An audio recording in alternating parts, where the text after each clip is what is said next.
ఈ మధ్యన అదే నారా లోకేష్ మంత్రి కూడా దాదాపు వారం రోజుల నుంచి ఆయన ఎక్కడున్నారో ఏంటో ఆయన వేరబర్డ్స్ అనేది తెలియలేదు. వాస్తవానికి మంత్రులు కానీ ఉన్నతాధికారులు కానీ విదేశాల సంగతి దేవుడెరుగు, కనీసం పక్క రాష్ట్రాలకు పర్యటనకి వెళ్ళినా సరే అధికారికంగా ప్రభుత్వం ఉత్తర్వులో జీవోనో జారీ చేస్తుంది. కానీ వారం రోజులుగా ఆయనకి అనిపించలేదు, ఎక్కడున్నారో తెలియదు. ఇవాళ జస్ట్ ఇందాక మధ్యాహ్నం ఇవాళ మాత్రం వైజాగ్ ఎయిర్పోర్ట్లో ఆయన దిగారు. From where he landed to Vizag airport, where he was there all these 8 days అన్నది ఎవరికి తెలియదు. సో ఏం జరుగుతుంది రాష్ట్రంలో? సార్ ఏదైనా సరే ఒక ఐఏఎస్ ఐపీఎస్ ఆఫీసర్ కానీ మంత్రులు కానీ ఏదైనా టూర్కి విదేశ పర్యటనకు పోయేటప్పుడు ఖచ్చితంగా ఒక జీవో రిలీజ్ చేసి ఎక్కడికి పోతున్నాం, ఎందుకు పోతున్నాం అనేటువంటిది పరిపాటి సార్. మామూలుగా కాన్స్టిట్యూషన్ ప్రకారం అది ఇది. కానీ ఇంతకుముందు జనవరిలో కూడా చంద్రబాబు నాయుడు గారు కొడుకు తనయుడు లోకేష్ ఇద్దరు కూడా ఇదే మాదిరిగా వారం రోజులు ఎస్కేప్ అయిపోయారు సార్.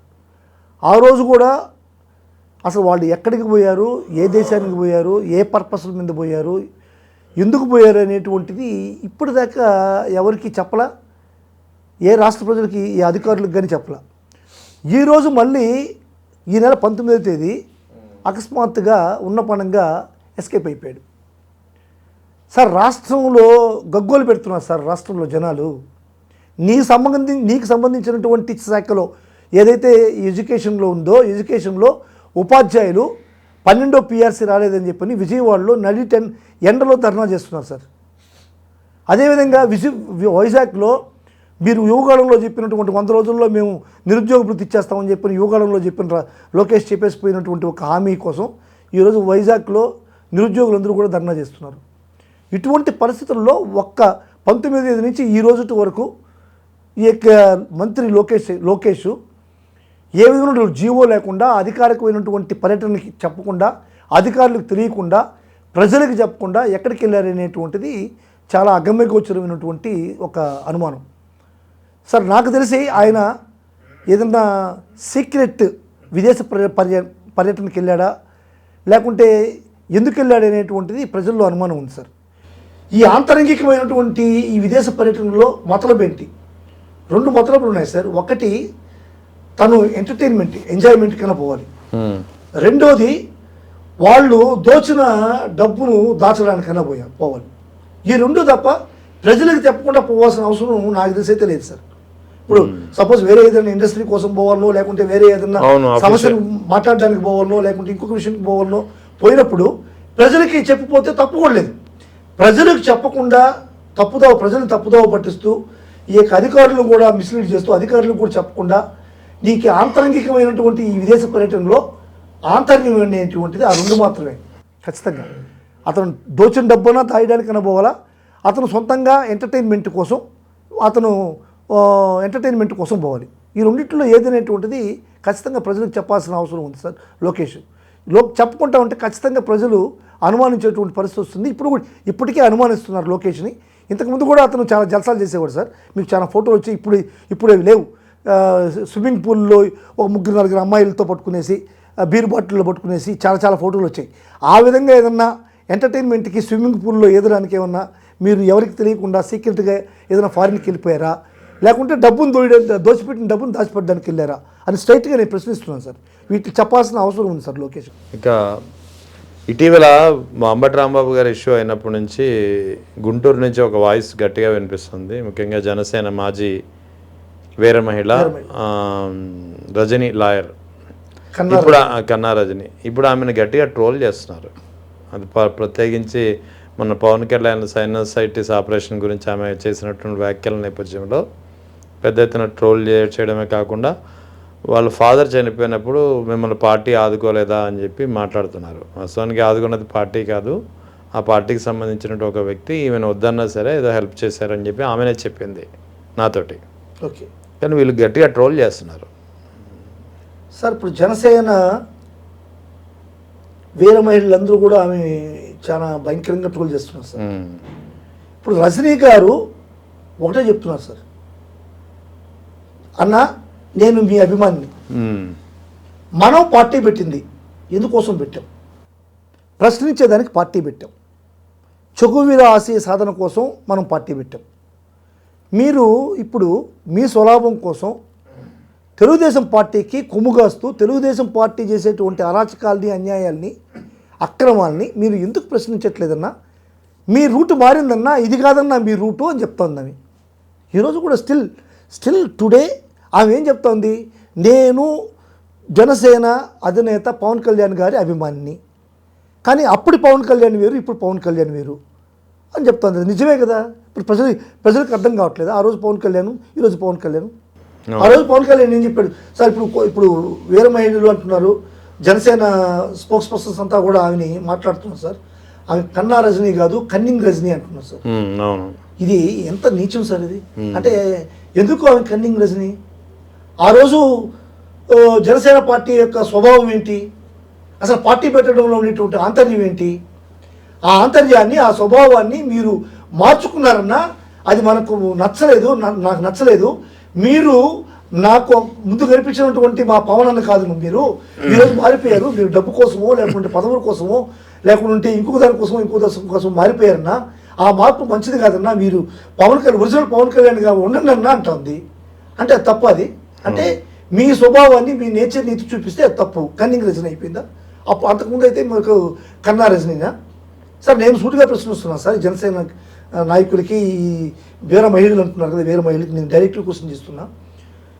ఇదే పవన్ కళ్యాణ్ తెలుగుదేశం పార్టీని ఏ విధంగా విమర్శించాడు, లోకేష్ని ఏ విధంగా తిట్టాడు?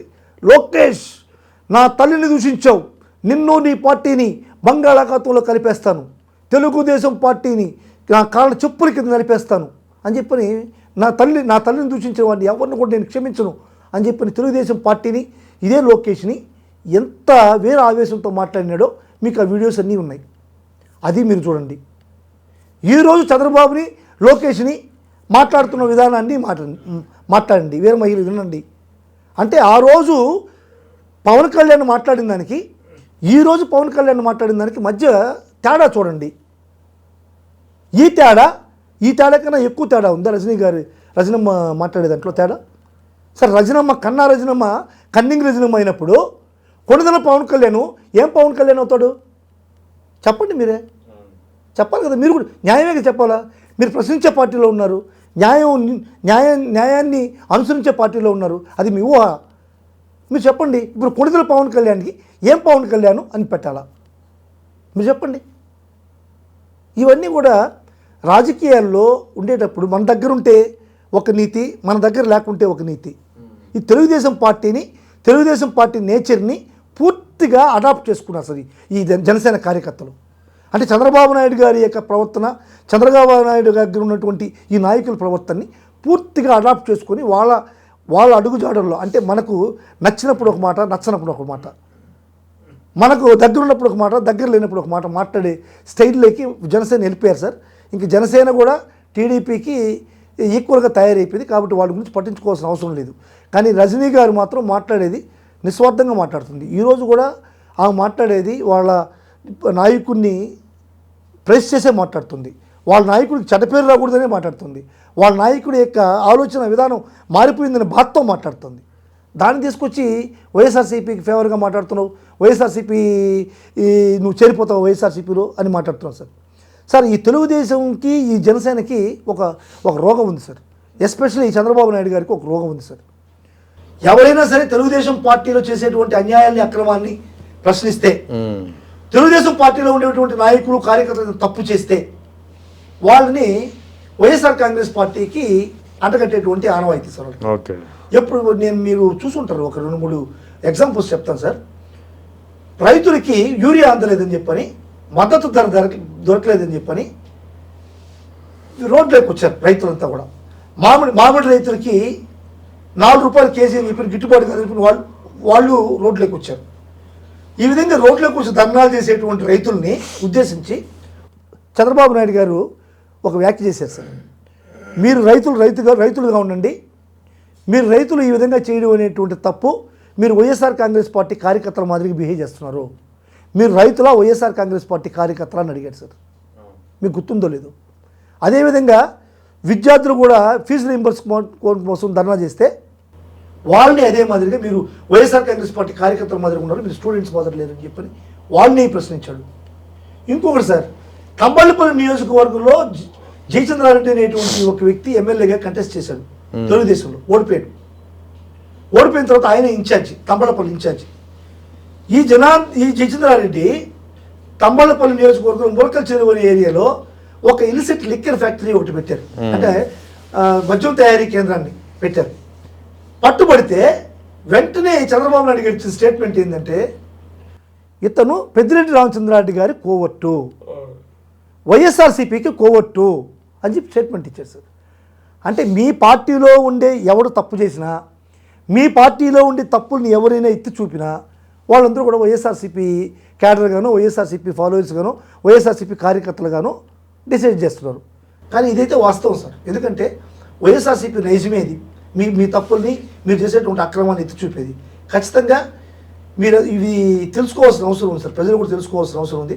రజనమ్మకి నేను చెప్పేది ఏంటంటే, బేషరతుగా వాళ్ళ పార్టీని పూర్తిగా బయటకు వచ్చి వాళ్ళ పార్టీని వ్యతిరేకిస్తూ వాళ్ళు చేసే తప్పుల్ని ప్రపంచానికి, ప్రజలకి చెప్పాల్సిన బాధ్యత రజనమ్మకు ఉందని చెప్పి నేను మీ ద్వారా చెప్తున్నాను సార్. రైట్. ఇక పార్టీ పరిస్థితి ఎలా ఉంది మీ కాన్స్టిట్యున్సీలో? మీరు కమింగ్ ఎలక్షన్స్లో ఇంట్రెస్ట్ ఉన్నట్టుంది కదా మీకు కూడా సార్. ఇప్పుడు ఎలా ఉంది పొజిషన్?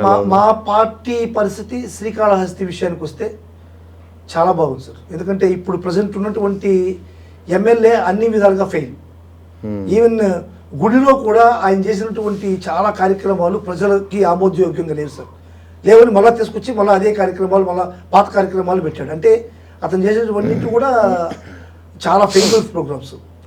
అదేవిధంగా జనసేనలో ఉండేటువంటి నాయకుల మీద కూడా ఆయన చేసినటువంటి ప్రక్రియలు, జనసేన ఇన్ఛార్జిగా ఉన్నటువంటి ఒక మహిళ మీద కూడా ఆయన చేసినటువంటి కార్యక్రమాలు చాలా నీచంగా ఉన్నాయి.